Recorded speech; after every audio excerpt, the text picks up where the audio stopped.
আলহামদুলিল্লাহ, যাবতীয় প্রশংসা লাখ কোটি শুকরিয়া সে আল্লাহ রাব্বুল আলামিনের জন্য, যিনি আমাদেরকে তার বিধান জুমার সালাত আদায়ের জন্য তার ঘরে আজ পবিত্র শুক্রবারের দিন নির্দিষ্ট সময়ে তার বিধান পালনের জন্য তারই ঘরে মেহমান হওয়ার তৌফিক দান করেছেন। সে আল্লাহ রাব্বুল আলামিনের প্রশংসা করে আমরা বলি আলহামদুলিল্লাহ। দরুদ ও সালাম বর্ষিত হোক আমাদের প্রিয় নবী, শেষ নবী নবী মুহাম্মদ বিন আবদুল্লাহ সাল্লাল্লাহু আলাইহি ওয়াসাল্লামের উপর। সংক্ষিপ্ত আকারে দরুদ পাঠ করছি, আল্লাহুম্মা সাল্লি আলাইহি আল্লাহুম্মা বারিক আলাইহি। সম্মানিত সমবেত মুসল্লিবৃন্দ, আজকের জুমার সংক্ষিপ্ত আলোচনার বিষয় ইবাদত কবুলের জন্য হালাল রুজির গুরুত্ব। ইবাদত কবুল হওয়ার ক্ষেত্রে হালাল খাদ্য এর গুরুত্ব। আমার প্রিয় ভাইয়েরা, আমরা যত ইবাদত বন্দেগী করি, আমরা সকলে চাই কষ্ট করে ইবাদত করি, এটা যাতে আল্লাহ কবুল করেন, আমার ইবাদত যাতে আল্লাহর কাছে পৌঁছায় এবং ইবাদতের বিনিময় যাতে আমি পাই, এই জন্য আমরা কষ্ট করে ইবাদত করি। শুধু ইবাদত নয়, যে কোনো বিষয় আমরা দুনিয়াতে করে থাকি, কাজকর্ম, চাকরি, ব্যবসা বাণিজ্য, পড়াশোনা, গবেষণা, তদন্ত, রিসার্চ, প্রত্যেকটা কাজের পেছনে আমাদের উদ্দেশ্য থাকে ওখান থেকে একটা ফলাফল পাওয়া, রেজাল্ট পাওয়া, ওই কাজের একটা ফল উপভোগ করা। ঠিক আমরা প্রাপ্তবয়স্ক হওয়ার পর থেকে মরণ পর্যন্ত যত ইবাদত বন্দেগী করতেছি এবং যত ইবাদত বন্দেগী ভবিষ্যতে আমরা করব, সবগুলোর ফলাফল একটাই, আল্লাহকে খুশি করা, আল্লাহ সন্তুষ্টি অর্জন করে জান্নাতে যাওয়া। তবে মনে রাখতে হবে, আল্লাহকে সন্তুষ্টি তখনই সম্ভব হবে এবং আল্লাহর জান্নাতে যাওয়া তখনই সম্ভব হবে যখন আপনার খাদ্যদ্রব্য, যেই জিনিস খেয়ে, যেই জিনিস পরে আপনি ইবাদত করবেন, সেটা যখন হালাল হবে তখনই আপনি ইবাদতের ফলাফল, রেজাল্ট, পুরস্কার, প্রাইজ, বিনিময়, প্রতিদান আল্লাহর কাছে পাবেন। আর যদি আপনার খাদ্যদ্রব্য হালাল না হয়, পোশাক হালাল না হয়, তাহলে আপনি আর কোনো ফলাফল আল্লাহর কাছে পাবেন না। আমার ভাইয়েরা, এই জন্য এই বিষয়টি অত্যন্ত গুরুত্বপূর্ণ। সেজন্য প্রথমে আমরা জানব যে ইবাদত কাকে বলে। আমরা এখানে কয়েকটি বিষয় জানবো। নাম্বার 1, ইবাদত কাকে বলে। নাম্বার 2, ইবাদত কত প্রকার। এবং নাম্বার 3, ইবাদত কবুলের জন্য শর্ত কয়টা। নাম্বার 4, হালাল এবং হারামের মূলনীতি কয়টা। তাহলে জানবো ইবাদত কাকে বলে, ইবাদত কত প্রকার, ইবাদত কবুলের শর্ত কয়টা এবং হালাল হারামের মূলনীতি কয়টা। এগুলো 4টা বিষয়। 5 নম্বর বিষয়, হালাল এবং হারাম বিষয়ে আল্লাহ আমাদেরকে কি নির্দেশনা দিয়েছে, ইসলাম হালাল বিষয়ে কতটা গুরুত্ব দিয়েছে এটা। এবং এরপরে থাকবে সমাজে প্রচলিত যে সমস্ত ব্যবস্থাপনার কারণে, সামাজিক যে সমস্ত কারণে আমরা হালাল থেকে দূরে আছি এবং আমাদের ইবাদত কবুল হচ্ছে না, এরকম মোটামুটি আমরা 8 থেকে 10টা পয়েন্ট বলবো। এবং সর্বশেষ থাকবে নবী মুহাম্মদ সাল্লাল্লাহু আলাইহি সাল্লাম, আবু বকর, ওমর, আল্লাহ নবীর নাতিন হাসান, তারা হালালের ব্যাপারে কত সতর্ক ছিলেন। এবং সর্বশেষ থাকবে আমার প্রিয় ভাইয়েরা, সমাজে প্রচলিত একটি গুরুত্বপূর্ণ বিষয় মুনকির হাদিস, মুনকিরুল হাদিস অথবা মুনকিরিনুল হাদিস, যারা হাদিসকে অস্বীকারী, হাদিসকে অস্বীকার করে, আল্লাহ নবীর হাদিসকে যারা অস্বীকার করে বেড়াচ্ছে, তাদের সমাজে কী ধরনের ফিতনা করছে, এই বিষয়ে আমরা একটু কথা বলবো ইনশাআল্লাহ। আপনাদের সকলের মনোযোগ আকর্ষণ করছি। আমরা যা বলবো তা যাতে বুঝে আমল করতে পারি, আল্লাহ তৌফিক দান করুন। আল্লাহুম্মা আমিন। আমার ভাইয়েরা, ইবাদত কাকে বলে আপনারা প্রথমে পেয়ে যাবেন মুআজাম মাকাইসিল লুগা, একটা অভিধান, আরবি অভিধান, 4 নম্বর খণ্ড, 205 নম্বর পৃষ্ঠা। মুআজাম মাকাইসিল লুগা, খণ্ড নম্বর 4, পৃষ্ঠা নম্বর 205। সেখানে বলা হয়েছে ইবাদত মানে নিজেকে আল্লাহর সামনে ছোট করা। ইবাদত মানে আপনি নিজে পাপী, গুনাহগার, নিজেকে তুচ্ছ-তাচ্ছিল্য করা, নিজেকে বিনয়ী করে আল্লাহর সামনে পেশ করা। এটা হলো ইবাদতের শাব্দিক অর্থ। ইবনে তাইমিয়া রাহিমাহুল্লাহ এবং শাইখ বিন বাজ রাহিমাহুল্লাহ তারা একটা সংজ্ঞা দিয়েছেন। এই সংজ্ঞাটা আপনারা পেয়ে যাবেন ইমাম ইবনে তাইমিয়া রাহিমাহুল্লাহর কিতাব আল উবুদিয়্যাহ, আল উবুদিয়্যাহ 31 নম্বর পৃষ্ঠা। ইমাম ইবনে তাইমিয়া রাহিমাহুল্লাহ বলছেন ইবাদত হলো ইসমুন জামিউন, এমন একটা নাম লিকুল্লি মা ইউহিব্বুহুল্লাহু ওয়া ইয়ারদা মিনাল আকওয়াল ওয়াল আফআল, যে সমস্ত কথা এবং যে সমস্ত কাজ মানুষের মুখ দিয়ে বের হয়, মানুষ করে এবং আল্লাহ পছন্দ করেন, তার নাম ইবাদত। মানুষের মুখ দিয়ে যে কথা বের হয়, মানুষ তার অঙ্গ প্রত্যঙ্গ দিয়ে যে কাজ করে, এগুলোর মধ্যে যেটা আল্লাহ পছন্দ করেন, আল্লাহ ভালোবাসেন, তার নাম ইবাদত। আর যেটা পছন্দ করেন না, যেটা ভালোবাসেন না, তার নাম ইবাদত না। সহজ কথা হলো, আমাদের জবান দিয়ে যা বের হয়, আমাদের অঙ্গ প্রত্যঙ্গ দিয়ে যা করি, সেগুলোর মধ্যে যেটা আল্লাহ ভালোবাসেন সেটার নাম ইবাদত, যেটা ভালোবাসেন না সেটার নাম ইবাদত না, সেটা গুনার কাজ। ইবনে তাইমিয়া রাহিমাহুল্লাহ তার উবুদিয়্যাহ কিতাবের 31 নম্বর পৃষ্ঠায় এই সংজ্ঞা উল্লেখ করেছেন। এবং সৌদি আরবের আল-লাজনা আদ-দায়মা, ইন্টারন্যাশনাল ফতোয়া বোর্ডের সবচেয়ে বড় মুফতি শেখ বিন বাজ রাহিমাহুল্লাহ, তিনিও এই সংজ্ঞাকে সাপোর্ট দিয়েছেন। তাহলে ইতিমধ্যে আমরা জানলাম ইবাদতের শাব্দিক অর্থ, ইবাদত কাকে বলে। এখন আমরা জানবো ইবাদত 4 প্রকার, 4 ভাবে ইবাদত হয়। কওলুল কলব, অন্তরের কথা, অন্তরের কথার মাধ্যমে ইবাদত হয়। এটা কি? আকীদা। অন্তরের কথা মানে অন্তরের বিশ্বাস, বিশ্বাসের জায়গা হলো অন্তর, এটা হলো আকীদা। আকীদাও একটা ইবাদত। এবার কওলুল লিসান, মুখের কথা, মুখের কথা এটা একটা ইবাদত। মুখের কথা কি? জিকির আজকার, যেটা আমরা মুখ দিয়ে করি। আল্লাহ তাআলা বলেন সূরা আল বাকারা 2 নম্বর সূরা 150-51 নম্বর আয়াত, ফাযকুরুনি আযকুরকুম ওয়াশকুরুনি ওয়ালা তাকফুরুন। ফাযকুরুনি, তোমরা আমাকে স্মরণ করো, আমার জিকির করো, আমিও তোমাদেরকে স্মরণ করব। তাহলে 2 নম্বর ইবাদত যেটা মুখ দিয়ে হয়, কওলুল লিসান, মুখ দিয়ে অসংখ্য ইবাদত হয়, অসংখ্য জিকির আজকার হয়, আমরা সেদিকে যাচ্ছি না। নাম্বার 3 আমার ভাইরা, আমালুল কলব, অন্তরের আমল।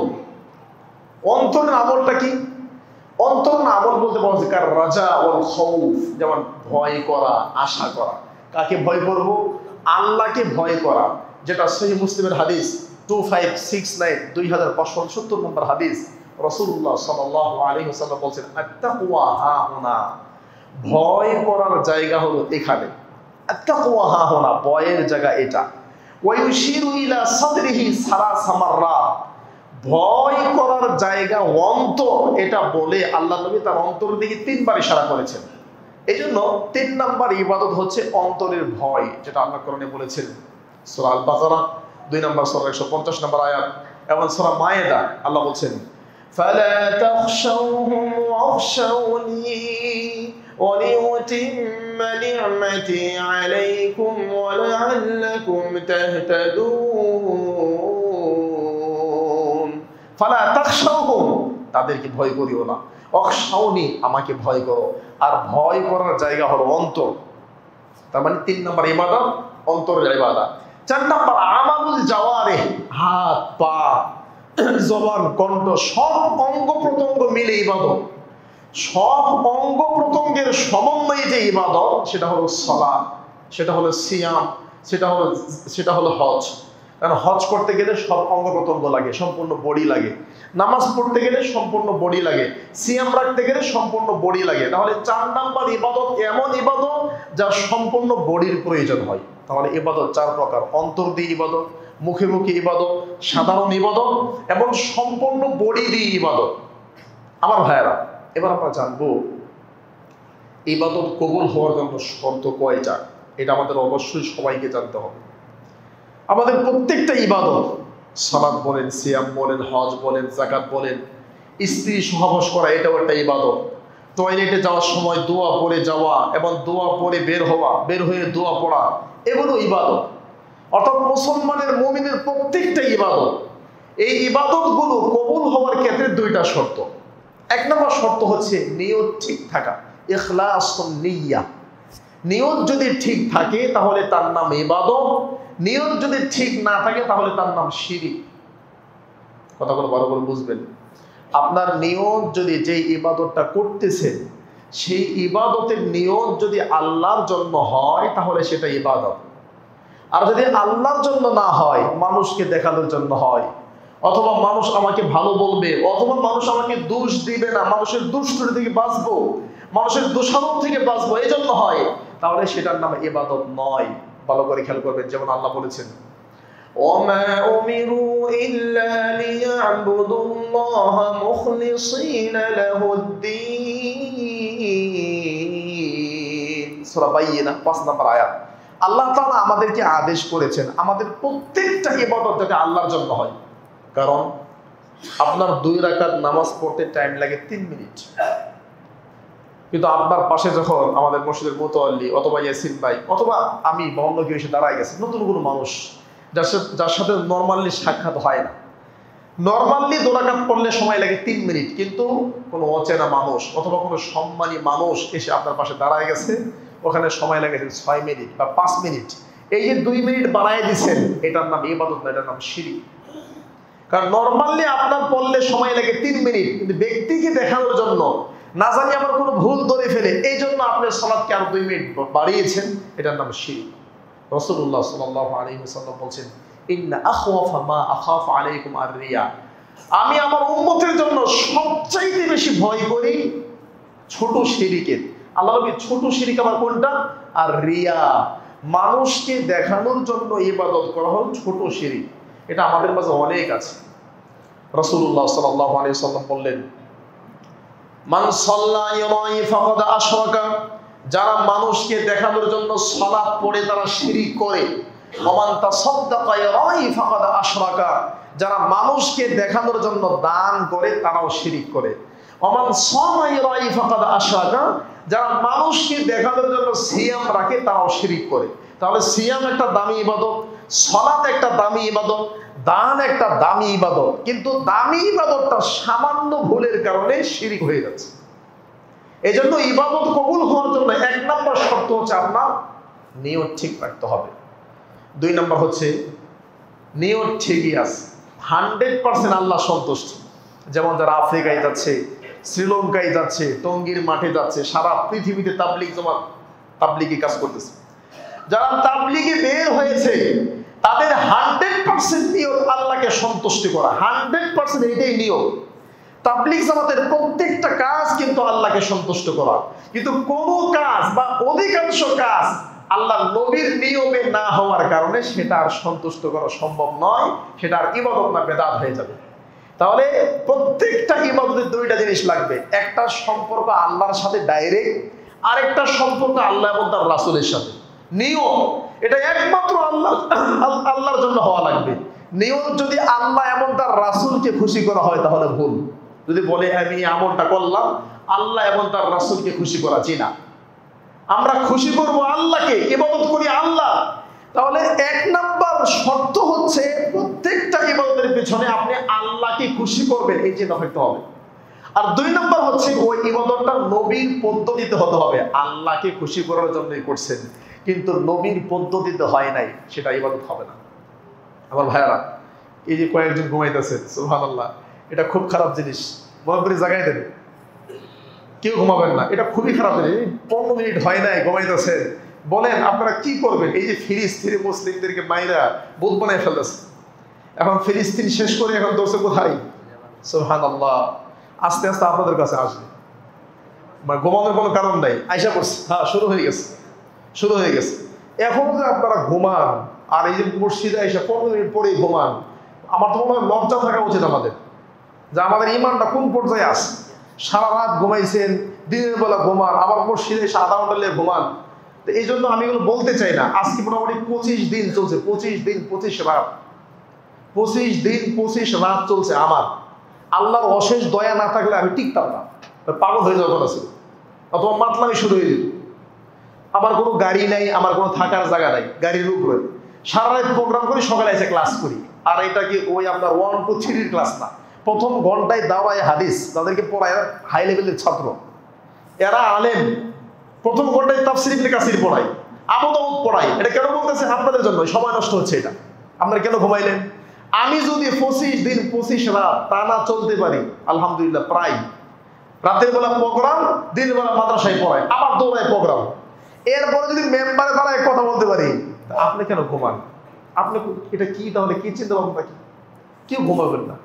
আপনারা জানি না, আল্লাহ মাফ করুক, আমাদের ইমানটাকে আমরা শক্ত করা উচিত। আমরা মনে করছি আহলে হাদিস সালাফি হয়ে গেছি, জান্নাতে গেছি। আহলে হাদিস হয়ে গেছি, জান্নাতে চলে গেছি। জি না, আহলে হাদিস সালাফি হলেই জান্নাতে যাবে, এটা ভুল। কে বলছে আপনাকে? আহলে হাদিস সালাফি আকীদা গ্রহণ করেছেন, একটা বিরাট বড় সম্পদ নিয়েছেন।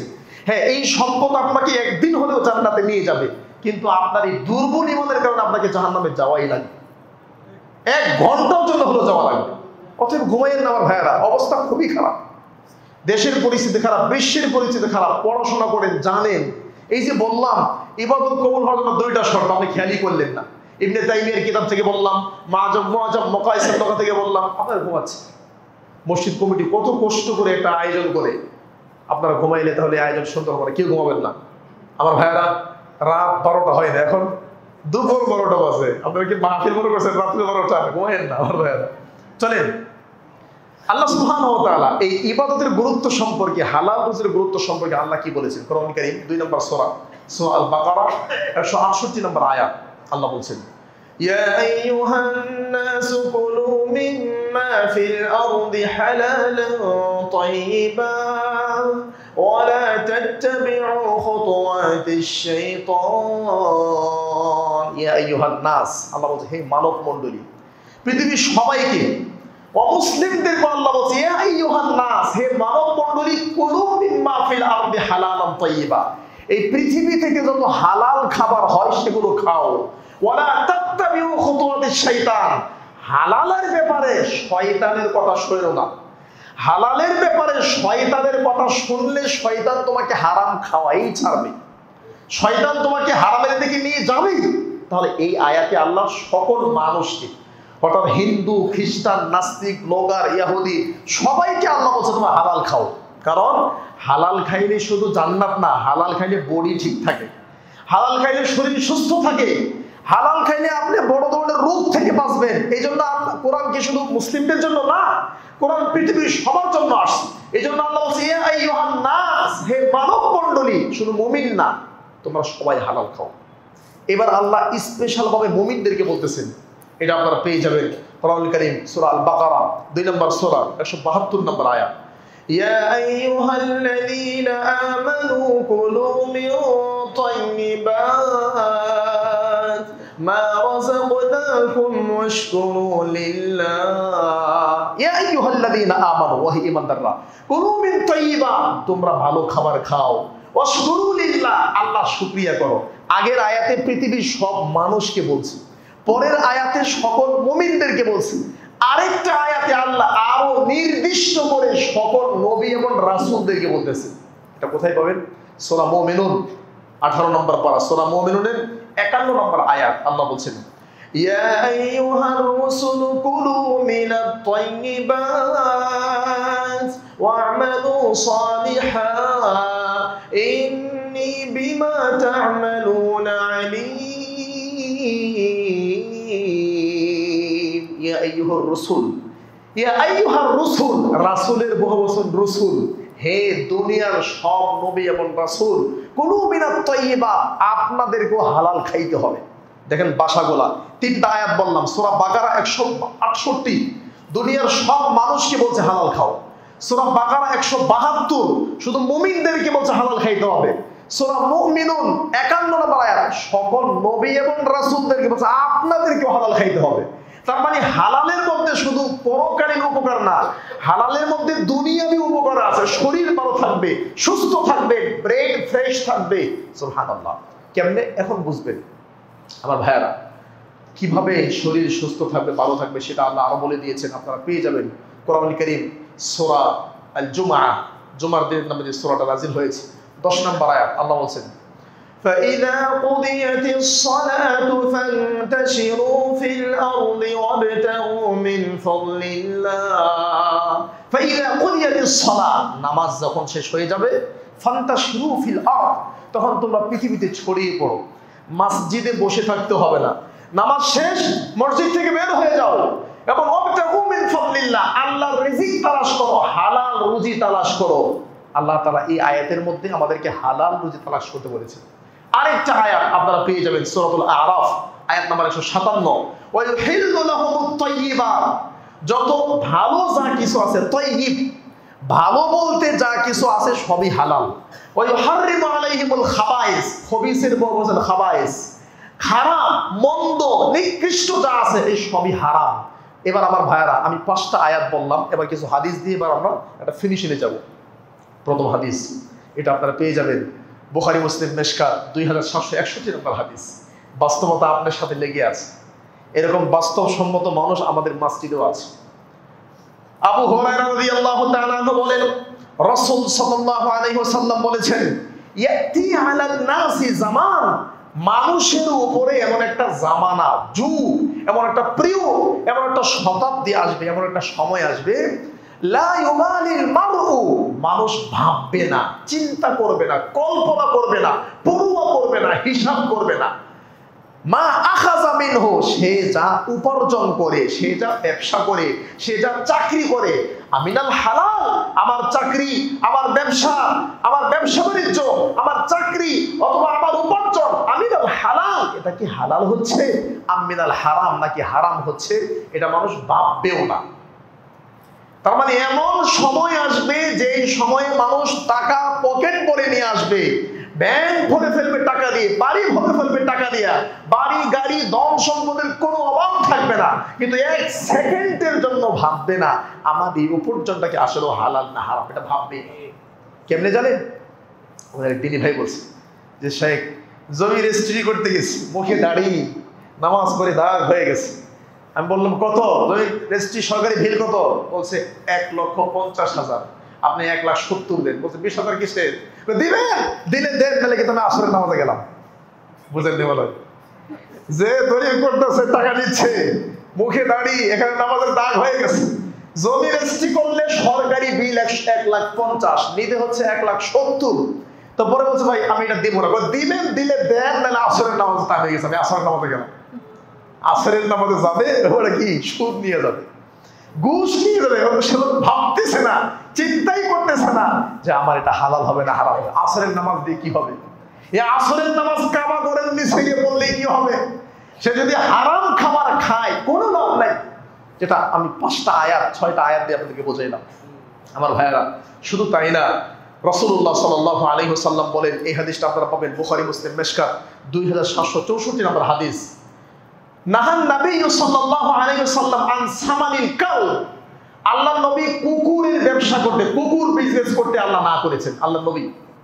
ও মাহারিল বাগী, বেশ্যা পতিতালয়ের বিজনেস করতে আল্লাহ নবী না করেছেন। ও হুলওয়ানিল কাহিন, এবং গণকগিরি ব্যবসা করতে আল্লাহ নবী সাল্লাল্লাহু আলাইহি ওয়াসাল্লাম না করেছেন। তার মানে কুকুর বিজনেস করে যে আয় সেটা হারাম, পতিতালয়ের ব্যবসা করে, নারী ব্যবসা করে, দেহ ব্যবসা করে যে ইনকাম সেটা হারাম, এমনই ভাবে গণকী ব্যবসা করে যেটা ইনকাম করা সেটা হারাম। একটু খেয়াল করেন আমার ভাইয়েরা, অভাব নেই।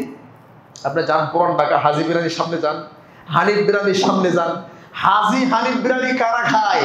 যাদের অবৈধ টাকা বেশি আছে, নিয়মিত খায়, হ্যাঁ মাঝে মধ্যে খাবে সেটা ভিন্ন কথা। যে লম্বা সিরিয়াল ধরে রাখে, শরীরে মানুষের বাচ্চা নাই, কোলের মধ্যে বিড়ালের বাচ্চা, কুত্তার বাচ্চা, কুকুরের বাচ্চা কোলে নিয়ে হানিফ বিরিয়ানি খাওয়ার সিরিয়াল ধরে আছে। অথচ মানুষের বাচ্চা রাস্তার ড্রেন থেকে ময়লা তুলে খাচ্ছে। মানুষের বাচ্চা, আপনার ছেলে, আপনার মেয়ে, আপনার ভাই, আপনার বোন ঢাকা শহরের রাস্তা ঘাট, হাট বাজার, সিনেমার হল, থিয়েটার, কলেজ, বিশ্ববিদ্যালয়, বিভিন্ন ট্রেনে ডাস্টবিন থেকে ময়লা তুলে খাচ্ছে, ডাস্টবিনের খাবার তুলে খাচ্ছে। মানুষের বাচ্চা খাবার পায় না, আর কুকুরের বাচ্চা নিয়ে আমরা ঘুরতেছি, বিড়ালের বাচ্চা কুড়ে নিয়ে আমরা ঘুরতেছি, বিড়ালের বাচ্চা মাথার মধ্যে তেল দিচ্ছি। আমার ভাইয়েরা, হারাম। কুকুরের উপর জুলুম করতে বলা হয় নাই, বিড়ালকে হত্যা করতে বলা হয় নাই, তো মানুষের বাচ্চারে খাবার না দেয়, বিড়ালের বাচ্চা নিয়ে ঘোরা, এটা নিষেধ, এটা করা যাবে না। অদরবারের মাহারিল বাগী, আমার ভাইয়েরা, এটা তো অভাব নাই। আমার ভাইয়েরা, ওয়ামাহারিল বাগী, হালাল উপার্জন, হালাল উপার্জন হলো ইবাদত কবুল হবে অন্যতম শর্ত। তার মধ্যে গুরুত্বপূর্ণ যেটা, এই যে পতিতালয় বা পতিতালয়ের বিজনেস অথবা হোটেল ব্যবসা যেগুলো আছে, এখান থেকে যে উপার্জন হয় এটা 100% হারাম, করছেন এটাকে হালাল করার কোনো সুযোগ নেই, অথচ এটা মানুষ কিছু মনেই করে না। ঢাকা শহরে যান, যাত্রাবাড়ি যান, বংশাল যান, সদরঘাট যান, শুধু ঢাকা শহর না, বাংলাদেশের প্রত্যেকটা জেলা শহরে যান, এমন কোন জেলা শহর নাই যেখানে আবাসিক হোটেল নাই, এমন কোন আবাসিক হোটেল, অন্যতম আবাসিক হোটেল নাই যেখানে মেয়েদের সার্ভিস নাই। মেয়েরা যাবে, আপনার শরীর মেসেজ করে দেবে, রাত্রেবেলা আপনার সাথে টাইম পাস করবে, হারাম কবিরা গুনাহ এগুলো চলছে। আমরা দেশ বলি যে আমরা দেশ স্বাধীন করেছি, কিন্তু দেশ সংস্কার করতে পারছি না। অনেক কিছু সংস্কারে হাত দিয়েছি, তো এখনো পর্যন্ত বৈধ পতিতালয় দিয়ে রেখেছি, জীবনে সংস্কার হবে না। আরো এই দেশ সংস্কার হওয়ার পরে যখন সবাই একটা চাপ দিল, চাপের পরে বাংলাদেশে পতিতালয়ের নারীদের যে সর্দারনি, পুরো বাংলাদেশে, সারা বাংলাদেশের পতিতালয়ের নারীদের যে সর্দারনি লিডার, সে এসে বলতেছে দেশ স্বাধীন হয়েছে, আপনারা আমাদের উপর জুলুম করেন না, আমাদের এই বিজনেসকে বন্ধ করিয়েন না, আমরা আছি বলে দেশের মানুষ ঠান্ডা আছে। কেমনে? যুক্তি দিয়ে বলতেছে 3 বছর বয়সের মেয়ে ধর্ষিত হয়, 5 বছর বয়সের মেয়ে ধর্ষিত হয়, বাবা তার মেয়েকে ধর্ষণ করে, আমরা পতিতারা আছি, চাহিদা মিটাচ্ছি, এরপরে যদি এগুলো হয় পতিতা তুলে দিলে তাহলে তো আরো বেড়ে যাবে এগুলো। শুনছেন যুক্তি? শয়তান কোথায় গেছে? মানে যুক্তি শয়তান কারো ছাড়ে নাই। সে বলতেছে আমরা আসি, সার্ভিস দিচ্ছি, ঠান্ডা লাগতেছে, আর আমরা যদি চলে যাই তাহলে আরো বেড়ে যাবে। নাউযুবিল্লাহি মিন যালিক। আশ্চর্য ভাইরা, আমরা সিলেট চট্টগ্রাম জুমার খুতবা দিলাম, কক্সেস বাজার একটা ইসলামিক সেন্টার আছে, আমাদের ডক্টর কারিম সাহেব এটা উদ্বোধন করেছে, সেখানে প্রোগ্রাম করলাম। রাত্রেবেলা একটা হোটেলে থাকতে গেলাম, একটা 5 স্টার হোটেল, বললাম ভাই আমরা 5 জন আছি, আমাদেরকে জায়নামাজ দেন। খুব কষ্ট করে মানে 3টা জায়নামাজ দিয়েছি। বললাম আর নাই, রাগ করে বলছে হুজুর এখানে এসে মানুষ ইয়াবা চাই, বিড়ি চাই, সিগারেট চাই, নেশা চাই, নারী চাই, আপনারা জায়নামাজ চেয়েছেন, আরে জায়নামাজ থাকলে তো দিতে, আমার নাই তো। চিন্তা করলাম সুবহানাল্লাহ, লোকটা যে আমার সামনে বললো এখানে মানুষ নারী চাই, মহিলা চাই, এখানে জেনা চাই, ব্যভিচার চাই, লজ্জাও করলো না। আর লজ্জা করবে কি করে? এগুলো তাদের বিজনেস, ব্যবসা। এটা আল্লাহ বলছে মাহা হল মাহানিল বাগি, বাগি মানে ব্যবসা, পতিতালয়ে নারীদের হোটেল ব্যবসা, এগুলো সম্পূর্ণ হারাম। এগুলো করে যে উপার্জন, সেটা আপনার জন্য হারাম, বাচ্চার জন্য হারাম, জাতির জন্য হারাম, সবার জন্য হারাম। যতদিন পর্যন্ত এই হারাম থেকে ফিরে আসতে না পারবেন, ততদিন পর্যন্ত আপনার কোনো ইবাদত কবুল হবে না। আমার ভাইয়েরা, জুমার খুতবার সময় খুবই সংক্ষিপ্ত, খুব দ্রুত সময় চলে যাচ্ছে। আপনারা একটা হাদিস পেয়ে যাবেন, এই হাদিসটা আপনারা পাবেন বুখারী, মুসলিম, মেশকাত, এবং মেশকাতের 2738 নম্বর হাদিস, এবং সহিহ আত-তারগীবের 3410 নম্বর হাদিস। রাসূল সাল্লাল্লাহু আলাইহি সাল্লাম বলছেন, যারা নেশাদার দ্রব্য একবার টান দেয়, খায়, 40 দিন পর্যন্ত তাদের সালাত কবুল হবে না। পরের হাদিস 3410 নম্বর হাদিস, সহিহ আত-তারগীব। রাসূলুল্লাহ সাল্লাল্লাহু আলাইহি ওয়াসাল্লাম তিনি বলেছেন, আল্লাহর নবী সাল্লাল্লাহু আলাইহি ওয়াসাল্লাম এই সমস্ত নেশাদার দ্রব্য সেবনকারীদেরকে জুতার বাড়ি মারতেন, 40টা করে জুতার বাড়ি মারতেন। এটা সহিহ বুখারীর 3615 নম্বর হাদিস। ওমর রাদিয়াল্লাহু আনহুর যুগ যখন চলে আসলো, ওমর রাদিয়াল্লাহু আনহু 40-এর জায়গায় 80টা জুতার বাড়ি মারতেন। এটাও সহিহ বুখারীর হাদিস। তাহলে সহিহ বুখারী 3615 নম্বর হাদিস, আল্লাহর নবী নিজে হারামখোরদেরকে 40টা জুতার বাড়ি মারতেন। সহিহ বুখারীর 3616 নম্বর হাদিস, ওমর রাদিয়াল্লাহু আনহু নিজে হারামখোরদেরকে 80টা করে জুতার বাড়ি মারতেন। আর অন্যান্য হাদিস থেকে প্রমাণিত হয়, একবার হারাম খেলে 40 দিন ইবাদত কবুল হয় না। আমার ভাইরা, আপনার ইবাদত আল্লাহর কাছে কবুল হওয়ার জন্য, গ্রহণযোগ্য হওয়ার জন্য অন্যতম শর্ত হচ্ছে আপনাকে হারাম থেকে ফিরে আসবে। হারাম থেকে কিভাবে ফিরে আসবে? আল্লাহু আকবার। যুগান্তর পত্রিকা, ইনকিলাব পত্রিকার রিপোর্ট, 2019 সালে, 20 সালে, আরো 6-7 বছর আগের রিপোর্ট। আপনারা শুনে মাথা নষ্ট হয়ে যাবে। একটা পদ্মা সেতু করতে গিয়ে আমাদেরকে কত জায়গায় হাত পাততে হয়েছে। শেষ পর্যন্ত ঋণ করে, কষ্ট করে পদ্মা সেতু করা হয়েছে।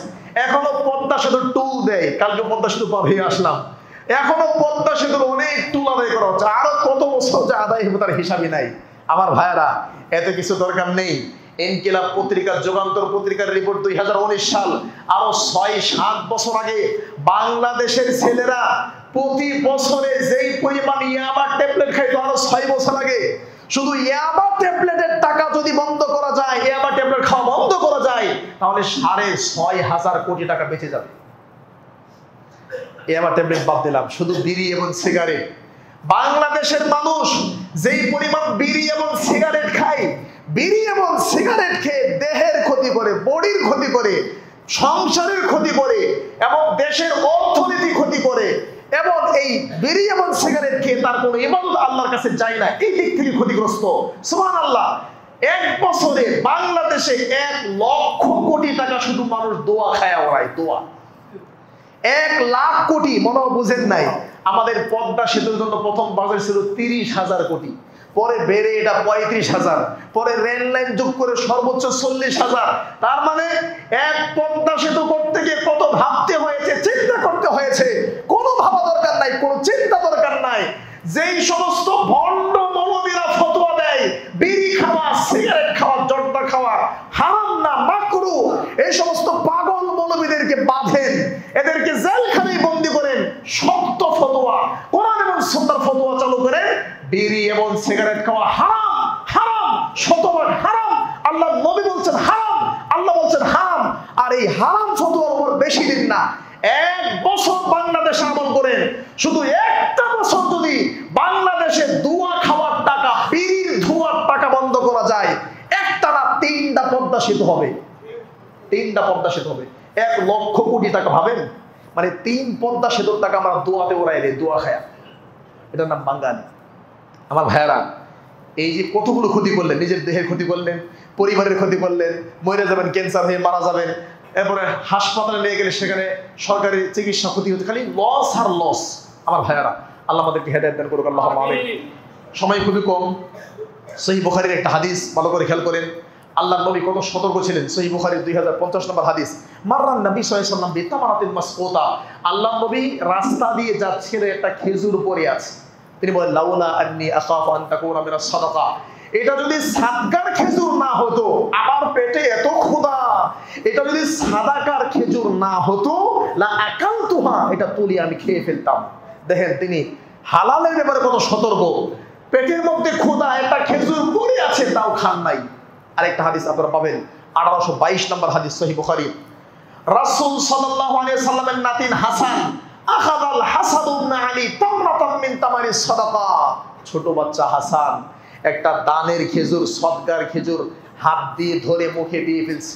বাচ্চা মানুষ কি না করে, নিজে পেশাব করে নিজেই খায়, নিজে টয়লেট করে নিজেই মাথার মধ্যে লেপালেপি করে। হাসান ছোট্ট বাচ্চা, আখাযাল হাসান ইবনে আলী, আলীর ছেলে হাসান, তামরাতাম মিন তামারিস সাদাকা, সাদাকার একটা খেজুর ধরলেন এবং মুখের মধ্যে দিলেন। আল্লাহর নবী সাল্লাল্লাহু আলাইহি সাল্লাম সঙ্গে সঙ্গে বলেন, কিখ কিখ, মানে ছি ছি ছি ছি ছি ছি, নানা জান করলা কি, এটা খাওয়া যায় না। আম্মা তাআলাম, তুমি কি জানো না, আন্না লা নাকুলু সাদাকা, নবীর পরিবার সদকা খায় না। আমরা নবী পরিবার সদকা খাই না, যাকাত খাই না, দান খাই না, এটা কি জানো না? ছোট বাচ্চা, তার কাছ থেকে আল্লাহ নবী খেজুরটা ফেলাই দিলেন। দেখেন, এর নাম হলো সতর্কতা, এর নাম সতর্কতা। কিন্তু আমরা সেটা করি না। আল্লাহ আমাদের সকলকে হালাল এবং হারামের ব্যাপারে সতর্ক হওয়ার তৌফিক দান করুক, আল্লাহুম্মা আমিন। আমার ভাইয়েরা, মুনকিরিন হাদিস সম্পর্কে কিছু কথা না বললেই নয়, যেটা আমাদের সমাজে খুব কঠিন হয়েছে। মুনকিরিন হাদিস মানে যারা হাদিসকে অস্বীকার করে, যারা হাদিস অস্বীকার করে, যারা বলে শুধু কোরআন মানি, হাদিস মানি না। সিলেট সুনামগঞ্জে গেলাম, এক ভদ্রলোক প্রায় 2 ঘন্টা কথা বললো। বললাম, মাগরিবের টাইম হয়েছে, আসেন নামাজ পড়ে বাকি কথা বলি। বলছে, আমাদের জানা মতে বাংলাদেশ হলো দারুল কুফর, মানে এটা কুফুরির দেশ, বাংলাদেশে যারা আছে সব কাফের, শুধু আমরা ছাড়া। এজন্য কোনো মসজিদে আমরা নামাজ পড়ি না, বাড়িতে পড়ি। তারপরে বললাম যে আমি তো বাংলাদেশে থাকি না, মদিনায় থাকি, দেশে বেড়াইতে আসছি, চলেন আমার কাছে পড়েন। না, আপনার কাছে পড়া যাবে না। পড়লই না নামাজ, বাহিরে দাঁড়ায় ছিল। জিজ্ঞেস করলাম কি, বলো যে আমি আহলে কোরআন। তার মানে তারা কোরআন মানে, হাদিসকে মানে না। এরকম লোক আছে না? নাই, অনেক আছে। আমার ভাইয়ারা, এই আহলে কোরআন বা মুনকিরিন হাদিস, যারা হাদিসকে অস্বীকার করে, এদের সংখ্যা দিন দিন সমাজে বেড়ে যাচ্ছে। হাদিসকে অস্বীকার করলে ওয়াল্লাহি, আল্লাহর কসম, এত হাদিস না, আল্লাহর নবীর একটা হাদিস যদি কেউ অস্বীকার করে, মুহাম্মদ সাল্লাল্লাহু আলাইহি সাল্লাম 40 বছর বয়সে নবুয়ত পেয়েছেন, 63 বছর বয়সে মারা গেছেন। এই 23 বছরে আল্লাহর নবী উঠা বসা, চলা ফেরা, লেনদেন, সফর, যুদ্ধ, জিহাদ, মসজিদ, মাদ্রাসা, যা আল্লাহর নবীর জীবনের প্রত্যেকটা কাজ, আল্লাহর নবীর অসংখ্য হাদিস থেকে একটা হাদিস যদি পৃথিবীর কোন আল্লাহর বান্দা অস্বীকার করে, অস্বীকার তো দূরের কথা, ঘৃণা করে, অপছন্দ করে, সে কাফের, সে কাফের, 100% কাফের। পৃথিবীতে এমন কোন মানুষ জন্ম নেয় নাই যে আল্লাহর নবী একটা হাদিসকে অস্বীকারীকে সে মুসলিম প্রমাণ করতে পারবে। পৃথিবীতে এমন কোন বিদ্বান ছিল না, নাই, কিয়ামত পর্যন্ত এমন কোন বিদ্বান জন্মগ্রহণ করতে পারবে না, পারবেই না, হবেই না যে আল্লাহর নবীর হাদিসকে অস্বীকারী, একটা হাদিস অস্বীকার করেছে তাকে মুসলিম বলতে পারবে। অভাব নাই। কুড়িল বিশ্ব রোড গেলাম একটা প্রোগ্রামে, সেখানে সাইয়্যিদুল ইস্তিগফার সহিহ বুখারীর হাদিস আপনারা সবাই জানেন, সকালে পরে সন্ধ্যার আগে মারা গেলে জান্নাতি, সন্ধ্যায় পরে সকালের আগে মারা গেলে জান্নাতি। সহিহ বুখারীর হাদিস বললাম, কয়েকটা হাদিস বলার পর বলছে এগুলো কই পাইছেন? আমি বললাম সহিহ বুখারী। সহিহ বুখারী মুসলিম বলতে আমরা কিচ্ছু বুঝি না, শুধু আয়াত দিয়ে কথা বলি। এই যে কুড়িল বিশ্ব রোড, পরে বললো আপনি আর কে, আপনার উস্তাদ শহীদুল্লাহ খান মাদানী আমরা ধরছিলাম, এগুলো চলবে না। আমি বলি ইন্না লিল্লাহি ওয়া ইন্না ইলাইহি রাজিউন। অবাক আমার ভাইরা, মুনকিরিন হাদিস, হাদিসকে অস্বীকারী। ওয়াল্লাহি কেউ যদি আল্লাহর নবীর জীবনের একটা হাদিসকে অস্বীকার করে, এত কিছু দরকার নাই, আমি সহজে বলি। রাসূল সাল্লাল্লাহু আলাইহি ওয়াসাল্লাম বলেছেন, রাস্তায় কাটা পড়ে থাকলে সরায়া দেও, সদকা। এটা নরমাল হাদিস মনে হচ্ছে, এটাও যদি কেউ অস্বীকার করে, আল্লাহ নবী বলছে স্ত্রীর সাথে মেলামেশা করলে নেকি হয়। কেউ যদি বললে মানলাম না, এই যে মানলাম না এটুকু যদি বলে, তাহলে সে কাফের। আল্লাহ নবীর ছোট্ট থেকে ছোট যা কিছু মনে করেন, আল্লাহ নবীর কোন একটা হাদিসকে কেউ যদি অস্বীকার করে, সে 100% কাফের, তার মুসলমান হওয়ার কোনো সুযোগ নাই। সে মারা গেলে গোসল হবে না, এই মারা গেলে জানাজা হবে না, এই মারা গেলে দাফন কাফন হবে না, এই মারা গেলে মুসলমানদের কবরস্থানে বেয়াদবকে কবর দেওয়া যাবে না, এই মারা গেলে এর জন্য কিয়ামত পর্যন্ত কেউ দোয়াও করতে পারবে না। এই মুনকিরিন হাদিস যে আছে, যে হাদিস অস্বীকার করেছে। আমার ভাইয়েরা, এত দূরে কেন যাবেন? সমাজের অবস্থা এত নোংরা হয়েছে, এত খারাপ হয়েছে, মুনকিরিন হাদিস কেন? এখন যারা হাদিসকে কিছু কিছু মানে, তারাই তো আছে কত সমাজের ফিতনা হয়ে দাঁড়িয়েছে। আল্লাহু আকবার। আপনারা সুর দেখছেন, ডাকাত দেখছেন, হাট বাজারে সুর ধরা বললে সবাই বলে একটু দেখে আসে, ডাকাত ধরা বললে সবাই বলে একটু দেখে আসে, ছিনতাইকারী ধরা পড়লে সবাই বলে একটু দেখে আসে কেমনে পিটায়, আমি না পিটালে একটু দেখি। তার মানে আমরা চোর ডাকাত দেখার জন্য, সন্ত্রাস দেখার জন্য, ছিনতাইকারীকে দেখার জন্য হাট বাজারে যাই, ভিড় জমায়। এখন এই চোর ডাকাত, ছিনতাইকারী, রাহাজানি, দুর্নীতিবাজদেরকে দেখার জন্য রাস্তাঘাটে যাওয়া দরকার নাই, হাট বাজারে যাওয়া দরকার নাই। এই সমস্ত চোর এবং ডাকাতদেরকে, ছিনতাইকারীদেরকে মসজিদে দেখবেন, মাদ্রাসায় দেখবেন এবং মাহফিলে দেখবেন। মাহফিলে আপনার টাকা দিয়ে মাহফিল করেছেন, আপনার মাহফিল, এই মাহফিল কোনো মুহূর্তের মধ্যে ছিনতাই করে নিয়ে যায়, আপনারা কোনো বোঝেন নাই। আপনি ছিনতাই করে ওটারই বুঝছেন যে গুলিস্তান থেকে মোবাইল নিয়ে দৌড় দিচ্ছে। তো লম্বা জুব্বা, সুন্দর টুপি, বিরাট বড় মুফতি, উনি যে আপনার মসজিদ দখল করলো, ওই কি ছিনতাইকারী না? আপনার মাদ্রাসায় আগুন দিছে, ওই কি ছিনতাইকারী না? আপনার টাকা দিয়ে মাহফিল করছেন, আয়োজন, মাহফিল থেকে পুরো দখল করছে, ওই কি ছিনতাইকারী না? তো বড় ছিনতাইকারী, কিন্তু আমরা তাকে ছিনতাইকারী বলতে পারি না। আমার ভাইয়েরা, মুনকিরিন হাদিস সম্পর্কে বলছিলাম, আল্লাহ আপনাদেরকে হেদায়েত দান করুক। সমাজের অবস্থা এত নোংরা হয়েছে, এত খারাপ হয়েছে, আমরা দোয়া করি যারা মুনকিরিন হাদিস, আল্লাহ হেদায়েত দান করুন। আর আমাদের দেশে যারা হানাফি মাযহাবের ভাইয়েরা আছেন, আল্লাহ তাদেরকেও হেদায়েত দান করুন, কারণ তাদের হেদায়েতের প্রচুর অভাব রয়েছে। আল্লাহু আকবার। আমার ভাইয়েরা, সরকার পতনের পরে এরা নিজেদেরকে যা মনে করে, এরা যদি কোনোদিন সরকার হতে পারে, আপনাদের যে কি করবে ভাবতেই পারবেন না।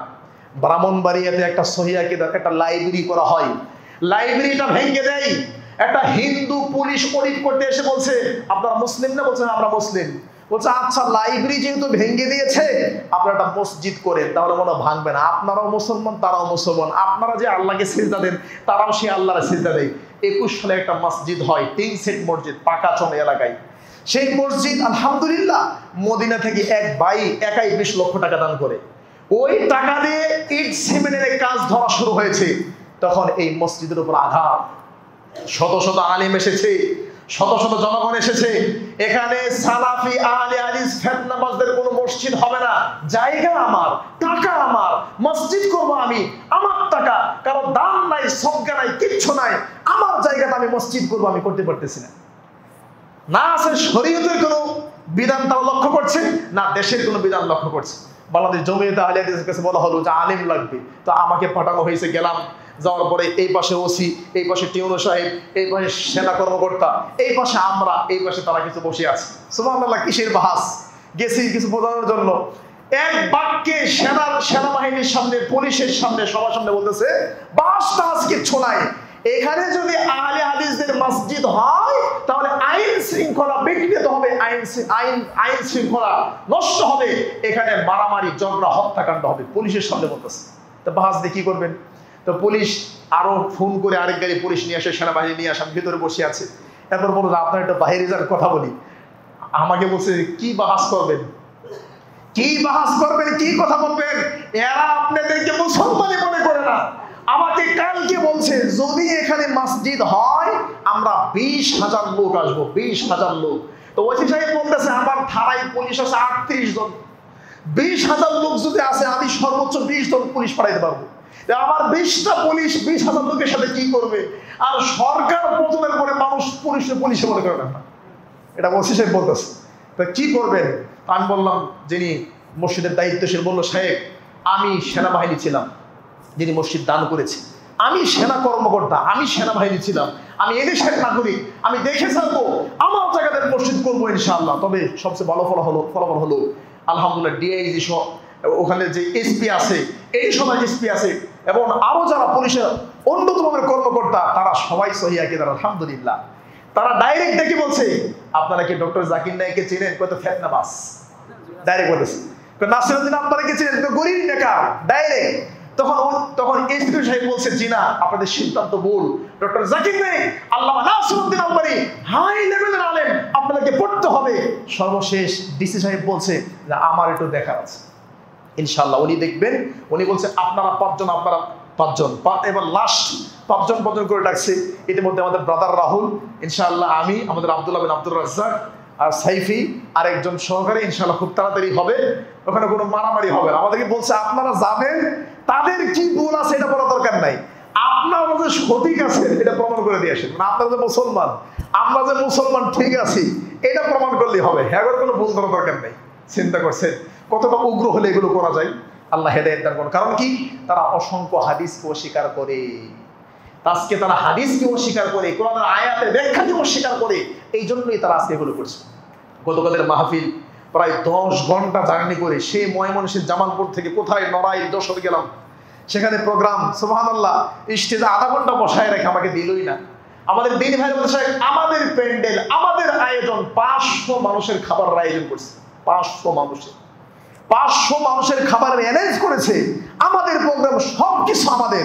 16 জন মুফতি, আমি ওঠার পরে গুনছি 1 2 3, আমি গুনছি যে 16 জন মুফতি আসছে আমার সাথে। তো ওরা আমার কথা হলো আমাকে দেন 10টা মিনিট দেন, আমি কি বলি শোনেন, উল্টা পাল্টা বলে ধাক্কাতে ফেলাই দেন না, 10টা মিনিট দেন। ওয়াল্লাহি কি যে হিংসা, কি যে অহংকার, আর কিসের যে ভয়! আপনারা যদি সত্যিকারের সঠিক হয়ে থাকেন, হক্কানি হয়ে থাকেন, সত্যবাদী হয়ে থাকেন, তাহলে আমাকে দিলে ভয়টা কোথায়? আমি কি বাইবেল বলবো নাকি আমি অন্য কিছু বলবো? কোরআন থেকে বলবো। আপনারা তো আলেম, দেখেন আমি কি বলি। সুবহানাল্লাহ, দিলই শেষ পর্যন্ত প্রোগ্রাম না করে ফিরে আসতে হলো। এই যে দেখেন, এইগুলো বাড়াবাড়ি আমাদের কারোর মধ্যে পাবেন না। আমার ভাই বলছে মুনকিরিন হাদিস সম্পর্কে বলার জন্য, এই যে কালকে যারা প্রোগ্রাম বন্ধ করলো, যারা মসজিদে আঘাত করছে, মাদ্রাসায় আঘাত করছে, জিন্দেগিতেও তারা যতই বলে আমরা হানাফি, তারা হানাফি না, তারা তাআসসুবি। হানাফি আমরাই প্রকৃত হানাফি, আমরাই প্রকৃত সালাফি, আমরাই প্রকৃত ইমাম আবু হানিফা রাহিমাহুল্লাহকে মানি। ইমাম আবু হানিফা রাহিমাহুল্লাহ মাযহাবের কোথাও নাই, কেউ বলতে পারবে না কারণ মসজিদ দখল করা, মাদ্রাসা দখল করা, আঘাত করা, গালিগালাজ করা, প্রোগ্রাম বন্ধ করা, এই সমস্ত কোনো কিছুই হানাফি মাযহাবের মধ্যে নাই। আমাদের দেশে যে হানাফি মাযহাব, এটা মেড ইন বাংলাদেশ, এটা মেড ইন ইন্ডিয়া থেকে তৈরি হানাফি মাযহাব। এই জন্য মারামারি হয়। প্রকৃত হানাফি মাযহাবের মধ্যে কোনো মারামারি নাই। আমার ভাইয়েরা, আল্লাহ হেদায়েত দান করুক, আল্লাহুম্মা আমিন। আমার ভাইয়েরা, আল্লাহর কাছে দোয়া করি আল্লাহ আমাদের পরিবেশ সুন্দর করবেন, আল্লাহুম্মা আমিন। ভুলে যাব, লম্বা করছি আমার ভাইয়েরা। মসজিদ, আল্লাহর ঘর অনেক সুন্দর। আমার টিন সেট দেখেছিলাম, এখন অনেক সুন্দর হয়েছে আলহামদুলিল্লাহ। আপনারা প্রত্যেক শুক্রবার টাইম মতো আসবেন, খুতবা শুনবেন, এবং মসজিদের কত খরচ এটা আপনারা এখানে যদি অন্তর্ভুক্ত হন, সম্পৃক্ত হন, তাহলেই বুঝবেন। আমাদের মাইনুল কবির ভাই সহকারে যারা মসজিদ চালান তারা বুঝবেন। আমরা ছোট্ট একটা সংসার চালাতে থাকি, 3 জন সদস্য সংসার, 3জন 5 জনে খাই, ছোট্ট একটা সংসার চালাতে গিয়ে আমরা হিমশিম খাই, তাই না? কত চিন্তা করতে হয়। আর এটা বিশাল একটা প্রতিষ্ঠান, অনেক খরচ এখানে আছে। আপনারা প্রাণ খুলে মসজিদের জন্য দান করবেন এবং দোয়া করবেন, এবং প্রত্যেক সপ্তাহে আপনারা একটু বেশি করে দান করবেন। আল্লাহ আমাদের সকলকে দান করার তৌফিক দান করুন। আল্লাহুম্মা আমিন।